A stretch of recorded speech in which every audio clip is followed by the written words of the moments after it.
स्वर्ग आज भी है, लेकिन तुम वहां जा नहीं सकते। बचपन से एक बात बार बार दोहराई जाती है, अच्छे काम करोगे तो मरने के बाद स्वर्ग मिलेगा। लेकिन क्या कभी आपने सोचा है कि स्वर्ग है कहां? क्या कोई वहां गया है?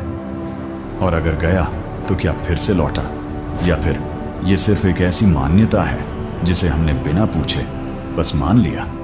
महाभारत में एक बहुत अजीब घटना मिलती है। युद्ध खत्म होने के बाद युधिष्ठिर अकेले स्वर्ग पहुंचते हैं, लेकिन वहां का नजारा देखकर उनके होश उड़ जाते हैं। वहां दुर्योधन जैसे लोग हैं, पर उनके अपने भाई भीम, अर्जुन, नकुल, सहदेव वहां नहीं हैं। बल्कि उन्हें बताया गया कि उनके धर्मपरायण भाई नरक में हैं। युधिष्ठिर को यह सब झूठ और अन्याय लगा। उन्होंने साफ कहा, अगर यही स्वर्ग है तो मुझे ये नहीं चाहिए। अब सोचिए, अगर युधिष्ठिर जैसे धर्मराज को भी स्वर्ग में धोखा महसूस हुआ तो आम इंसान को क्या मिलेगा? हमने मान लिया कि स्वर्ग मतलब सुंदरता, अप्सराएं, सुख, और वहां जाने के बाद सब कुछ ठीक हो जाएगा। लेकिन गीता कहती है कुछ और। क्षीणे पुण्य मृत्युलोकम विशन्ति। स्वर्ग में जाकर जीव थोड़े समय के लिए सुख भोगता है, लेकिन जब पुण्य खत्म हो जाते हैं तो उसे फिर से धरती पर जन्म लेना पड़ता है। मतलब साफ है, स्वर्ग एक रुकने की जगह है, मुक्ति नहीं। ठीक वैसे ही जैसे कोई थका हुआ यात्री किसी होटल में रात बिताए, लेकिन सुबह होते ही निकलना पड़े। अब बात करें राजा नहुष की।